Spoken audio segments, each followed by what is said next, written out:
back to order. It is 8:30. We usually do not start this promptly, but we're going to do it this morning. Let's start with the Pledge of Allegiance. To the flag of the United States of America, and to the republic for which it stands, one nation, under God, indivisible, with liberty and justice for all.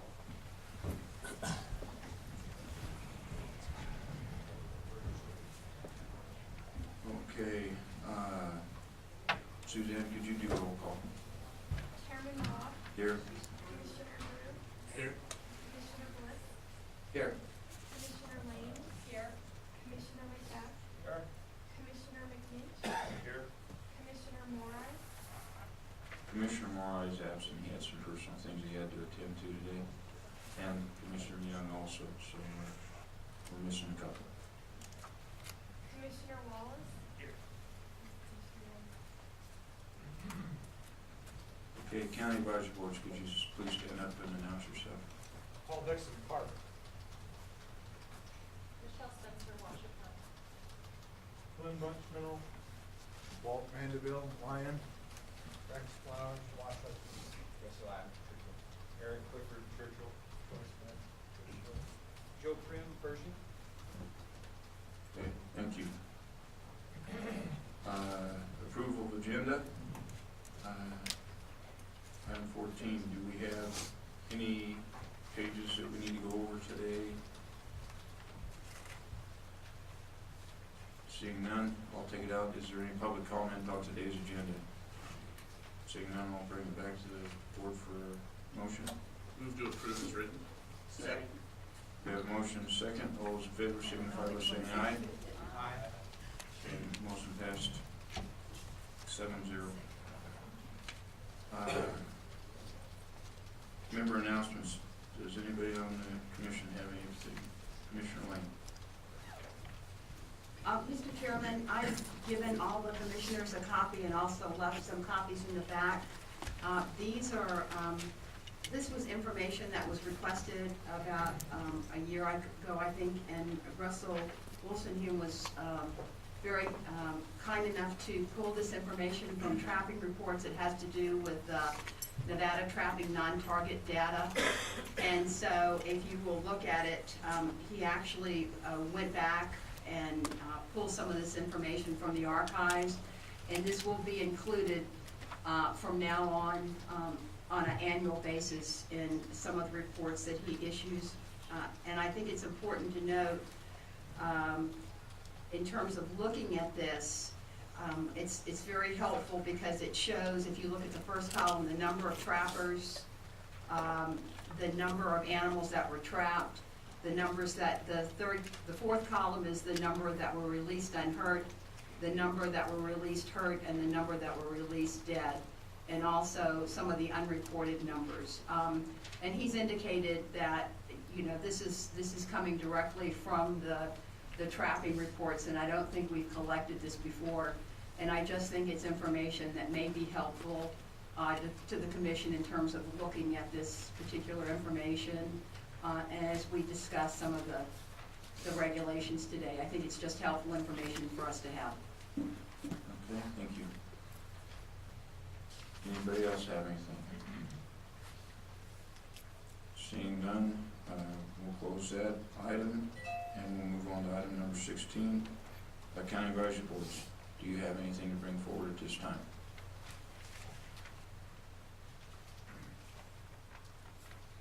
Quiet this morning, so we'll move on to agenda item 17, Commission Regulation 14-01, migratory waterfowl, ducks, geese, and swans. Russell.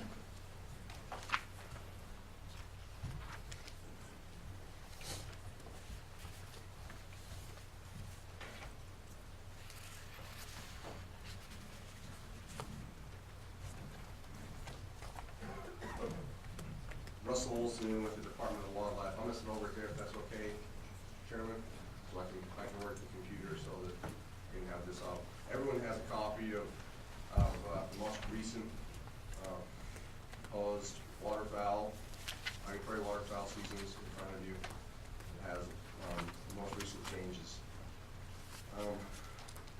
you wanna go through this in its entirety, do you wanna go through it hunt by hunt, what's your pleasure, Mr. Chairman? Hunt by hunt, yes. Okay, so for the special youth waterfowl hunt in the northeast zone, September 14th and 15th. The northwest zone, there's a split season there, September 28th and February 15th. In the south zone, 2 days postseason, February 15th and 16th, and then an extra day added in for the Moapa Valley portion of the Overton Wildlife Management Area on October 19th, which would be preseason. Is there any questions on? Commissioner Drew? Do we want to take these one piece at a time and ask for public comment and approve as we go through each one? I think that'd be the most expeditious way to do it. Do we have any public comment on what we've just seen on the youth waterfowl? Seeing none, I'll bring it back to the commission. Commissioner Macbeth? Just a question on that, on the southern zone. So does that mean that in the southern zone, they can hunt October 19th on the Moapa Valley portion of the Overton Wildlife Management Area, and then also February 15th and 16th on all areas other than the Overton Wildlife Management Area, or can they also hunt on the Overton Wildlife Management Area on 15th and 16th? It says there on there, it says the south zone to include the Moapa Valley portion of the Overton Wildlife Management Area for February 15th and 16th. So it would be all of the south zone, including Overton WMA. So they get 3 days, right? Correct, because the date on the 19th, the federal framework allows us to have 2 youth days. October 19th is actually during the general season, just that we open Overton WMA later in the season, so that's just actually viewed as a regular hunt day. We've just designated within the state as youth only on that day. Any other questions, Commissioner Drew? Yeah, just a comment, I was able to participate in the Northwest Zone February youth hunt this year. It was a phenomenal experience. We had 2 kids who hadn't hunted much before, and I mean, just the amount of waterfowl and the plumage that they had and everything else, I mean, it was a neat experience. The hunting was great, but even besides that, just the experience was pretty phenomenal, so. I know we've had some discussions in the past about that portion of the hunt in that February timeframe, but it was a really good hunt, so. With that, I would move to approve that portion of CR 1401 for special youth hunt waterfowl as presented by the department. We have a motion by Commissioner Drew, second by Commissioner Wallace. Any further comments? Seeing none, I'll call for the vote. All those in favor signify by saying aye. Aye. All opposed? 7-0 pass.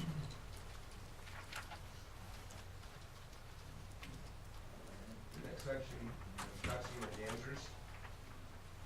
I have season dates in the northeast zone, September 21st. Oh, sorry, my microphone's not on. Ducks and Mergansers, the northeast zone, the dates of September 21st through October 30th. There would then be a 2-day closure, which would be on a Thursday and a Friday, with the hunt resuming on November 2nd and running through January 5th.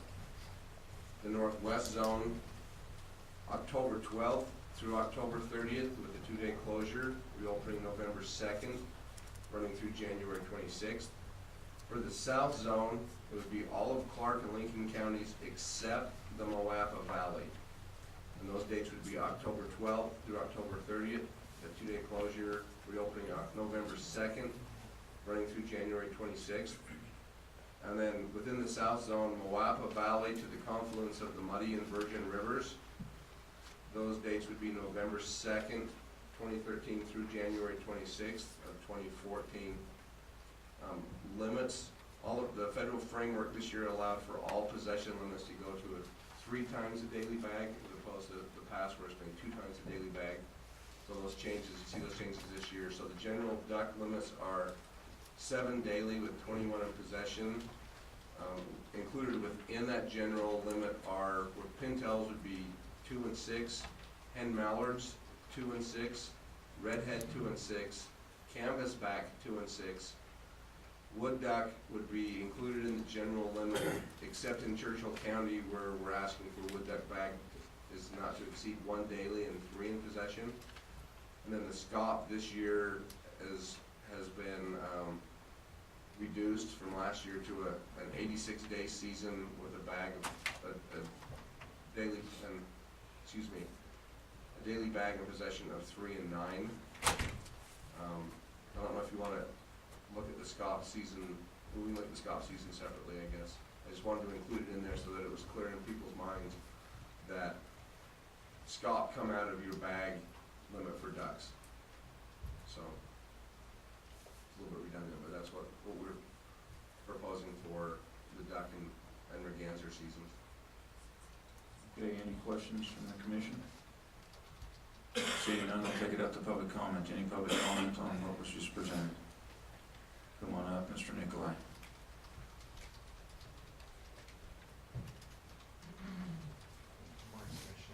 Oh, could you hit the microphone? It's not on. Just hit the button. Thank you. How is that? That's much better. Good job. Thanks. So good morning. I did prepare a short presentation for the wood duck component if you guys are interested in seeing it. So whenever that fits in to the morning, let me know. When does everybody want to see that portion? Because we are making changes there. So. I know. Let's do it right now. Okay. You need to put it up there. Yeah, it should. You gotta switch the lap over here to computer. Yeah, you gotta just switch this over here to computer. Scrape that down and you can open your thing up. Or is it on rest?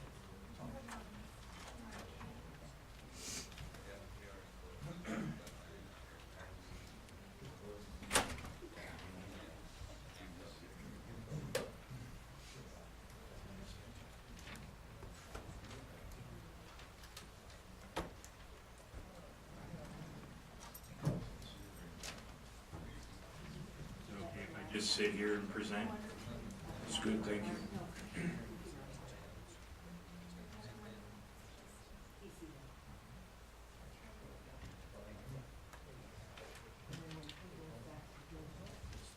Okay, that wasn't too bad. So I'll make this quick. We've talked in the past already, highlight a couple new sponsors as well of the project. So, we're here today to talk about the harvest experiment, which is why the request for reduction in a daily bag. So, like I said, this is really quick. I think it's only 8 slides, so I'll shoot through it and be available for questions. So, this has turned into one of the most intense studies of wild population of almost any animal in the world. We can estimate a whole bunch of different components of their life history, traits, survival, how fast ducklings grow, what proportion of ducklings live for a period of time, how many birds leave and when they leave, how many birds come into the population and when they come in, what proportion of the adult females actually try to breed in a certain year, what proportion of them survive the hunting season, and then also looking at variation in body condition, which is basically just how individuals aren't equal to each other. Big ones, little ones, stuff like that. And we can potentially relate all of these to different levels of harvest rate. So as we've expressed here before, it's a great opportunity to learn about something. Study how, primarily right now, study how harvest influences populations. It's never been fully explored in duck harvest. It's been attempted at a continental scale, but it failed when populations started naturally decreasing and a lot of agencies got nervous and backed out of the experiment. It was never completed in the scenario of over-harvesting birds. The Fallon project's very unique and also advantageous because it's a small system to study. It's one county rather than entire North America involving 2 countries and all the smaller groups within that. Not a lot of hunters harvest wood ducks. has a high potential to influence understanding of, for the results of this study, has a high potential to influence understanding of all the species of ducks and how harvest influences it. And the main point we try to strike over and over again is that, yes, we're working on wood ducks, but it's also a species that's an excellent surrogate for all species of ducks. It just happens to be their wood ducks. So where we're at with the harvest experiment, we wanted to induce variation in harvest rate from normal harvest rates. This is the 13th year of the project. We've got plenty of data for the years of normal harvest, which tended to be between 11 and 15%. And then we wanted to have 2 years of low harvest between 0 and 10, and then have 2 years of high harvest rates between 20 and 30%. So right now we're in the second replication of these treatments. So this would be the third year. So 2 hunting seasons ago we went to 1 wood duck a day. Last year we went back to 7 and encouraged people to hunt them harder and allow landowners to let people in more often.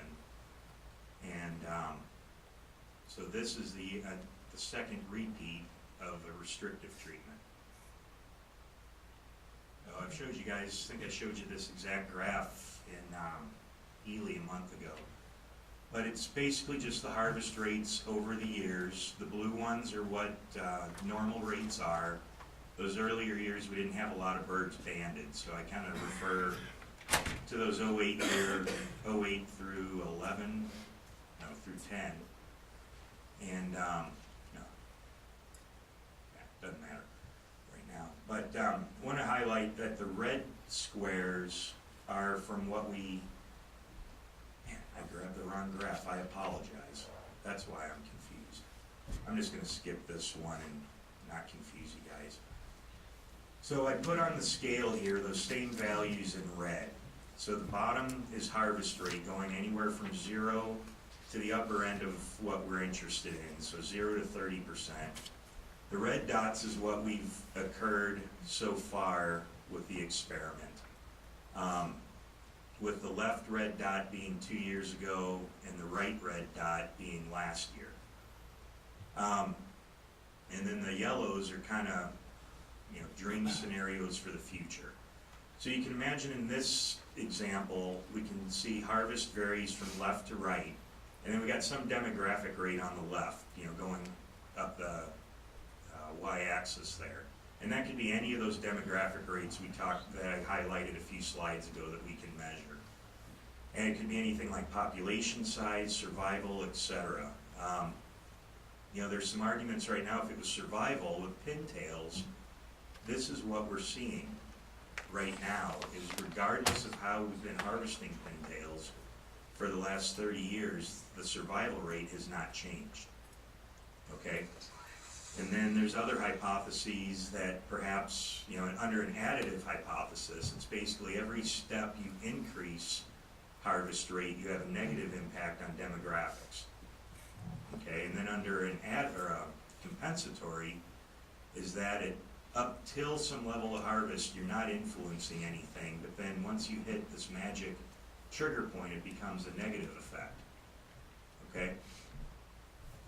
And I guess the highlight here is if we just had the suite of red dots of data that we've collected already, you might not get the full picture of what's going on. So that's why we've been trying to induce to make that gray box wider. Okay? Because it's not good just to study things that, when you're doing an experiment or even wanting to learn to study at one value, you want to spread it out. See, if you're looking at water, what happens if you, in a marsh, if you dry it versus flood it. And you want to have a whole bunch of different depths in between to learn about it. Okay, so this year, so far with NDOW, let me back up a little bit. This is where I messed up on that graph earlier. So 2 years ago when we went to a 1 wood duck daily bag, our harvest rate, which is an estimate derived from band returns, was 9%. So we went from 7 birds a day to 1 a day, And in normal years, it's about 11 to 13% harvest. And when we would drop to 1 bird a day, we only dropped harvest down to 9%. And what it was, you know, every Monday, Russell and I get an email from the bird banding lab for our banding permits, and it has a list of all the bands that were reported the week before. And in 2011, 2 years ago, it was actually, when you look at the names, which, you know, is protected under the Privacy Act, so I can't throw it up on the screen by any means, but, you know, Russell and I get to look at them every week. What it was is a lot of different people came out to get their one wood duck. Rather than in these big years, it's kind of the same small group of people that just pound them. So it's a weird result for this experiment, you know, where it kind of just, you know, it highlights a lot of this uncertainty that you get and the lack of predictability when you assign bag limits. So it's kind of a weird, spurious result, but other people have seen it before. Whereas last year, when we went back to 7 birds, that's the right dot, harvest went up to 15%. So we did get, our treatments have gone lower than what we've been getting, or higher, depending on what the treatment is, but not as wide as what we were really hoping for this experiment. So I guess going into this regulatory cycle, you know, we were looking at this, and it's like, how can we get that left dot lower? And so we're optimistic and wanted to talk with people about the potential for a 0 daily bag limit, which from an experimental context, you know, is ideal. And what would happen if you didn't hunt these birds at all? You know, if natural processes regulated these. But, you know, I think we've got a tradition here of trying to talk with the public, and we held the 4th annual spaghetti feed in Fallon, it's a week ago tonight. We had lower attendance than expected. I think we had 50 people show up, which isn't bad, but you know, we turned it into a fundraiser, and we actually did really good. I also came out Monday for the Churchill Cab. Didn't have a chance to talk with the guys though, but when they did re-meet a night or 2 later, it sounded like things got discussed, which was good. And then Tuesday night I did go to the Washoe Cab. And from all these discussions, especially the spaghetti feed, boy, I bet you we had a 15-20 minute discussion. There's a lot of agreement that experimentally a 0 bag would be awesome. But then there's also the concern of kids or anybody else, you know, accidentally shooting a wood duck and being in violation for an experimental bag. So when we left those meetings, all 3 of them, you know, the recommendation came out to go with a 1 bird bag rather than a 0, with acknowledgement that closed season would be a nice dream to have. Okay. Look at that, somehow that's like a copy. Okay, and next year, you know, we're planning on going back to the liberal treatment of 7 a day, and encouragement of hunting more often. So, you know, next year won't be contentious, you know, compared to this year. And that's all I had for you guys. Thank you. Thank you. Any questions for Mr. Nicolai? Mr. Chairman, could I just ask a question? I want to make sure I understand this. So you're saying if you had a low bag of one, just say 1 duck. Should I stand up front? No, I mean, I'm fine here. that's okay. And so what you're saying then is that you're likely to get more individuals than if you have a larger bag limit, which basically what happens then is you have smaller groups of people shooting more ducks. Is that correct? I would say it was more individual hunters went more frequently 2 years ago, you know, for what we're proposing, similar to what we're proposing this year, which is, it's just a weird phenomenon. It's basically you drop it down and turn it into a rare species and everybody has to go get their share. We see this with other species as well. You know, it's interesting. It's unfortunate, but that's just human nature, I guess I wanted to bring it to your guys' attention because you guys are also, bulk of you guys also make the decision on the funding for this project as well. Okay, any questions on this? Any public comment? Come on up. Good morning, Doug Martin. Is this the right time to talk about the entire regulations? Let's talk about it all. Okay, good. I wanted to put on two hats. One is our Carson Cab hat, and tell you that we acted on this and voted to support the regulations as amended, and applaud Russell's work. And I also wanted to put on my hat of Canvasback Gun Club, Stillwater Farms, and give you a quick little story. Just a couple weeks ago, we had the annual Green Wings event, well supported by the Department of Wildlife. We had 104 Green Wings, which are youths, and we fed 240 people. Dave Stanley, our president, went and did a yeoman's job. And the reason I mention that is because we're totally supportive of the youth hunt, and anybody who participated, and I know a few folks in this room participated in the youth hunt last February. It was spectacular, and I know, and I want to thank you all for your support of that youth hunt in February, as well as the one in September, and let you know that it was really well attended. And if you can find some youths, find them and take them in February. You'll be pleasantly surprised. It was excellent. So both groups would like to applaud Russell, the appointment, and recommend adoption as amended, what you see here today. Okay, thank you. Any other public comment? Seeing none, I'll bring it back to the commission. Commissioner Drew? Yeah, the only comment I had is just, with splitting the SCOP out, I think there are potentially some hunters, and I understand it's nothing that we can control, but maybe we could add a couple more footnotes in the northeast zone on that second season, and then on the SCOP northeast, the late season where the SCOP ends before the end of the regular season. Maybe just a footnote that says SCOP season closing date is different than general duck and merganser, just so it stands out. And then on those early seasons in the northwest and the south zone, we could put a parentheses in there that says except SCOP, just so it's redundant, so it's clear to folks that, because I think this is kind of new where there's a different season for the SCOP, isn't it? Yeah, that's the next one. There's there'll be an additional,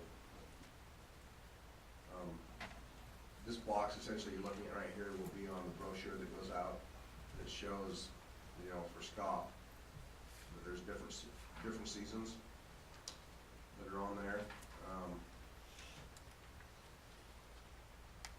A different bag. The only reason why I included SCOP up here is just so that people would know that it comes out of your daily limit for ducks, overall for ducks. I will have a separate box in the printed brochure that goes out that shows the SCOP seasons.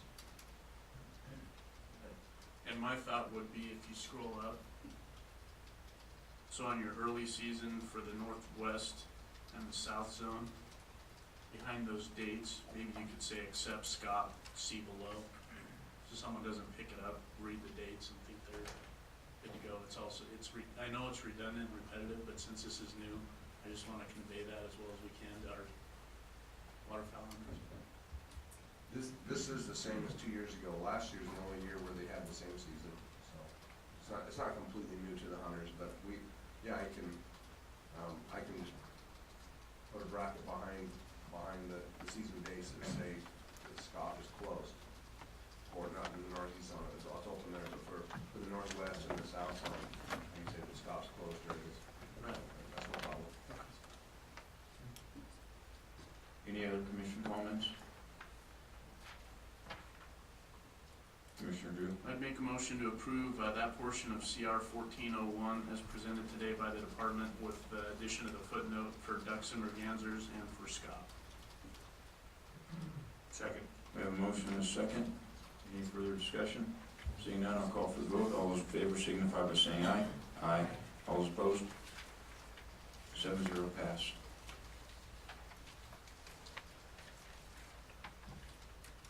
Mr. Chairman, did you just approve SCOP as well on there? Yes. Okay, thank you. I'll go on to coots or moorhens. The season dates mirror those for ducks and mergansers. The only change on here is, in the past, limits in possession has been 25 and 25. And within the federal framework, they felt like in order to have consistency across all species, they wanted to move the possession limit on coots to reflect the 3 times a daily bag. So we're proposing a limit of 25 with a possession of 75.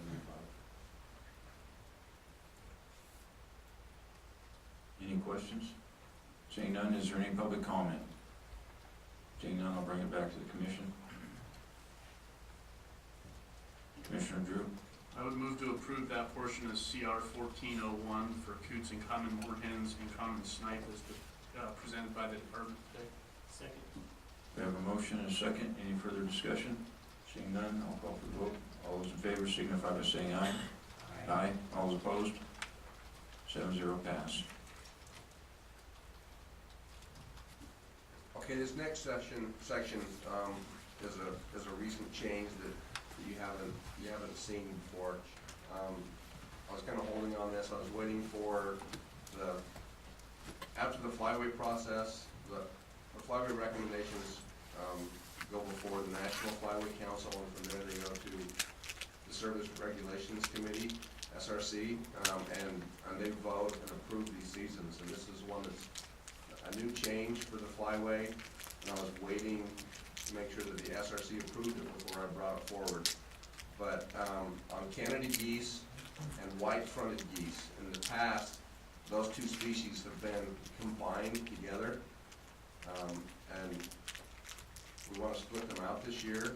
So the seasons for both Canada geese, which includes brant, which is a rare species in Nevada, but I wanted it out there so that if one flew through, people knew whether or not it was legal take or not. But the Canada geese and white-fronted geese, they have the same seasons. They mirror those of the duck and merganser seasons. But by separating them out, they have different daily bag and possession as well. And Canada geese and brant, we're proposing 3 and 9, and for white-fronted geese, 6 and 18. Any questions? Commissioner McNish. Russell, thank you, Mr. Chairman. I understand the reason for putting brant in, so would that same thought process apply to cackling geese then? The cackling geese they're already lumped in with the Canada geese portion.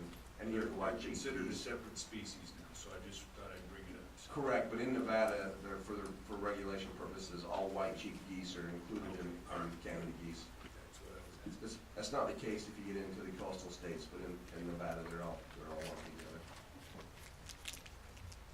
Any other questions from the commission? Commissioner Drew? I think last year we had a white front season in the spring, and I noticed we're not doing it again. Is that something that just didn't have much participation, or you're just? That's actually in the white goose, which is different than the white-fronted goose. The white goose is snow geese and Ross's geese, and I can talk about those two, and you can look at all the geese together if you'd like. So snow and Ross's geese, the seasons, for snow and Ross's, the season doesn't start until the second duck season, which begins November 2nd, in all units. And then it runs through the end of the season for the zone, January 5th in the northeast zone, January 26th in the northwest and south. And then there's a late season again, which we had last year, which runs, we're proposing February 22nd through March 10th for the northeast and the northwest zone. There is no late season in the south zone. The daily bag on this is an increase this year from 10 in the past to 20, with a possession limit of 60. Last year we had proposed the March 10th date, and after some discussion within the commission, it was changed to the end of February, so that hunters wouldn't have to buy a new license and duck stamp. Those licenses and state duck stamps are available by the end of February for people to buy. The bulk of the population of snow geese that are passing through here tend to come after that, end of February and the first week of March. So we're really shooting for that March 10th date so we can capitalize on the number of geese that are coming through. The limit change is because white goose numbers in the flyway are well above the objective levels. The objective levels for the flyway are 200,000 at the last count. Snow geese were just shy of 500,000. In the mid-continent, they become a real problem. They're deemed overabundant in the mid-continent population. Currently, Canada is working on making the Pacific population of snow geese overabundant. They're in the middle of a 2-year process for them. The Fish and Wildlife Service, it's a lot longer process, and they're not sure if they want to go down that road to make them overabundant at this time. But the flyway felt like, in order to show their support for the Canadian Wildlife Services, trying to find ways to control numbers that we wanted to go with a 20-day bag. It's fairly unrealistic in Nevada, but the whole flyway is doing it to show support for that effort. So just out of curiosity, what kind of participation did you get out of that spring hunt last year? I don't know on numbers of hunters. I have preliminary numbers. I'm sorry, I have a cold and I'm not 100% functional this morning. I apologize for that. Looking through the data, it's not completely compiled yet. I put it together. It looks like these are raw numbers. These aren't extrapolated numbers, but raw numbers. It looks like the early portion of the snow goose hunt, we had a bag of 80 birds, a total take of 80 birds. For the last 17 days of the season, it was just shy of 400. So those are the raw numbers. So, yeah, the birds are migrating back through on that late season. That's the point of taking advantage of that late season, is to catch those migrating birds, and just a lot of birds coming through. Most of that take was here in Churchill County on Carson Lake and pasture, and a few private surrounding fields. But there was, from my understanding, there was a lot of participation out there, a lot of birds coming through, and the guys really, really enjoyed the hunt and enjoyed taking advantage of that. Any other questions? Seeing none, is there public comment on this? Come on up, and then Walt here next. Doug Martin with Canvas Gun Club.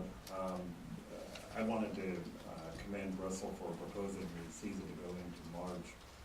Our hunters don't have a problem with getting a new license. I know that we discussed that last year. So that's really not a problem. And the interesting thing is, the people that I talked to that did hunt them, we were kind of pleasantly surprised. And what the initial thought would be, you shoot at them once or twice, and they're all going to leave. What I'm drawing is, and after talking to Russell, I believe this that what's happening is that new birds are coming in, and that we're hitting the migration as they're coming in. And yeah, we may scare some of the ones that we hunted off, and they went to Utah, but there were new birds coming in, and the numbers, as he just said, went from 80 to 400. And so what's happening is that the migration was actually a little bit later, and it actually may be a little bit better in March. So we definitely support this, and we don't see this as a problem of having to get a new license on March 1st. So thank you. Okay, thank you. Walt?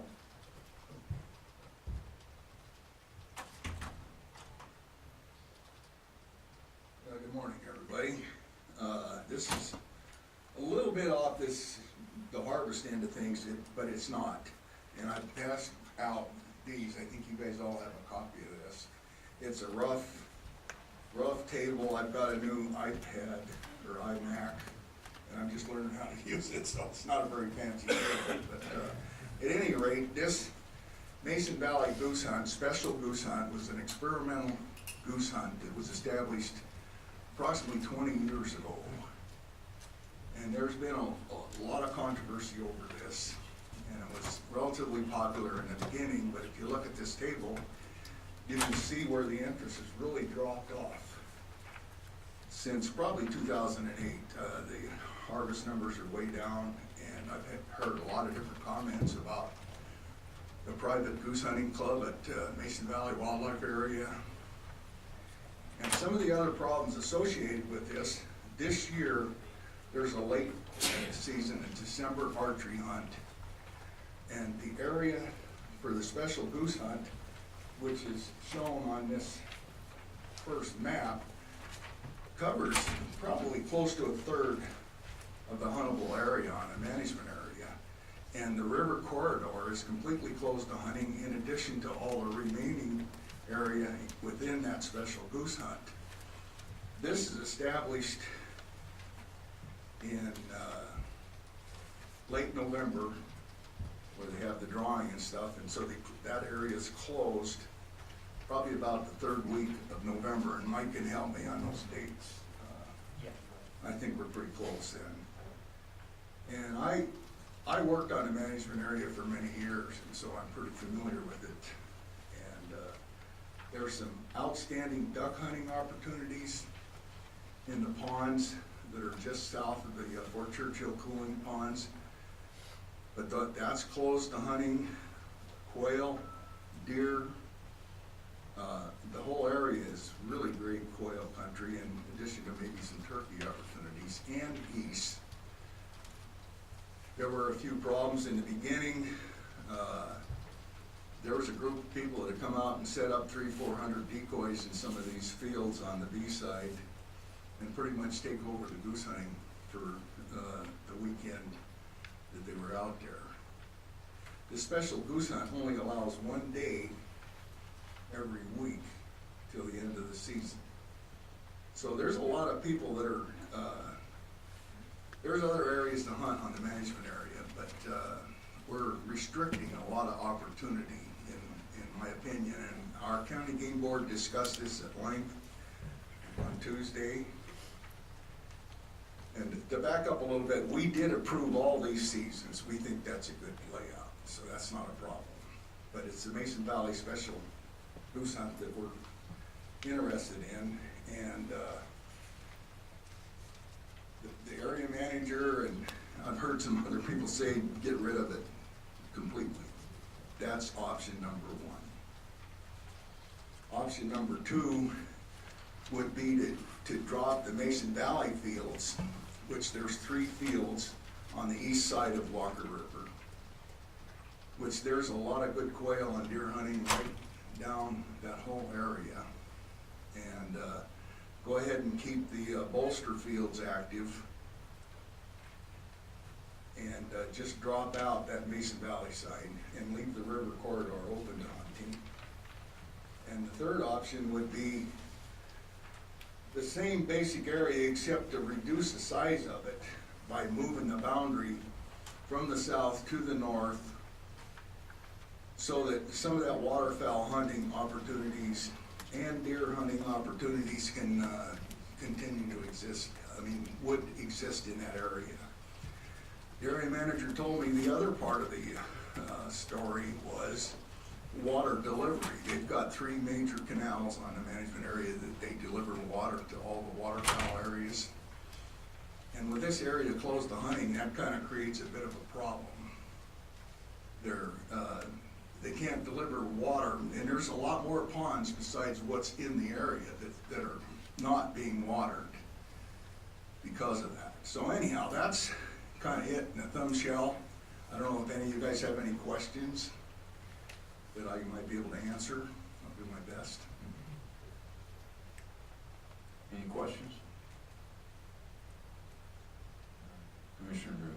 Just a statement, I don't know that this is something we can address today.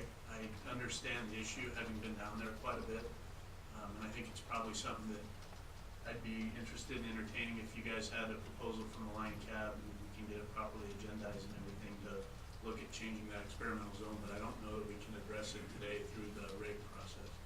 Well, that's part of the hunting regulation that's listed in this document. Go ahead, Les.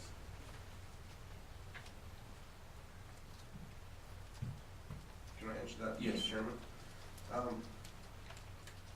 As soon as I finish the general waterfowl regulations, there is a section on here that deals with public hunting limited on wildlife management areas, and When we get to that section, I'm gonna turn the mic over to Mike Zarodka, who's our staff specialist, who oversees the WMAs, and that's something that he can discuss and can be brought up. And that section is open for changes that have been proposed already in that section, so that could be open for discussion at that time.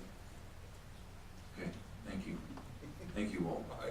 Any other discussion on the goose proposed? Commissioner Macbeth? Russell, could you explain the closed areas on the white geese? There's a couple different areas that are closed. The Ruby Valley within Elko and White Pine counties, and that's something that was set up within the framework because the Ruby National Wildlife Refuge has trumpeter swans that are residents there. So that area is closed, so there won't be any confusion between the swans and white geese. And that's part of the framework for the swan hunt that we agreed to do, to close that area. And then the rest of the closed areas are WMAs, and they have closures on them beginning February 15th for nesting birds. So that would be a conflict to have the area closed and trying to allow hunters to go out there. So those particular WMAs were closed. Within the south zone, there were several areas, and rather than listing all of the various WMAs that might be closed in an area that has little to no use by snow geese in that time of the year, we just closed that entire zone. It was just cleaner that way. Any further questions? Seeing none? Commissioner Drew? I guess that's my cue. So I would move to approve that portion of CR 1401 that was presented today by the Department for Canada Geese and Brant, white-fronted geese, and snow and Ross's geese. Second. We have a motion and a second. Any further discussion? Seeing none, I'll call for the vote. All those in favor signify by saying aye. Aye. All those opposed? 7-0 pass. Falconry seasons they mirror the general season dates for ducks and mergansers throughout all the areas. There's no changes to this from past years other than going to a 3-day possession limit, 3 and 9. All right, any questions of the commission? Commissioner Drew? Do we have to do anything special for Scott here to reflect our different seasons? I could make note in here like I did on the waterfowl that the SCOP seasons are separate dates. That's probably a good idea. I'll just See that make, section. see that section for SCOP dates. Okay, any further commission questions? Seeing none, any public comment on the falconry season? Seeing none, I'll bring it back to the commission. Commissioner Drew? So I would move to approve that portion of CR 14-01 presented by the department today, specific to falconry seasons for migratory game birds, with a footnote referencing the SCOP seasons. Second. We have a motion and a second. Any further discussion? Seeing none, I'll call for the vote. All those in favor signify by saying aye. Aye. All those opposed? Motion passed 7-0. The final season to look at is the swan season. The season dates of October 12th through January 5th, which mirrors the general waterfowl season for the open area. Again, swans are only open in Churchill, Lyon, and Persian counties. There's a general regulation on the draw process, season and bag and dates. No changes from past years. Any questions from the commission? Public comment on swan season? Mr. Moley, come on up.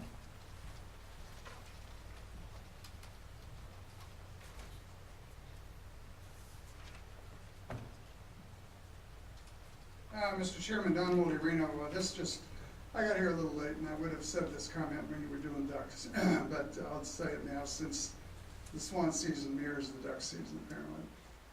This is another year where the department has not adjusted any of its regulations regarding season length bag limits and so on to fit local conditions. We're in a drought, that's no mystery to anybody.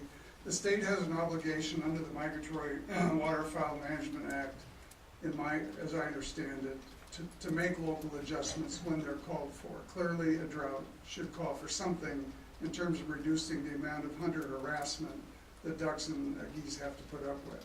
That hasn't happened this year, it never happens. It's a bit of a sham, in my opinion. I've always concentrated in the past on bitching about the habitat conditions. But I did learn something this year, which is that in the presence of high duck numbers, which is true now with mallards and some other ducks, apparently high duck numbers trump any concern about crummy water conditions from the point of view of the department and other waterfowl people and the way they think about things. So even though you don't have much habitat, if you got a lot of ducks, that's the trump card.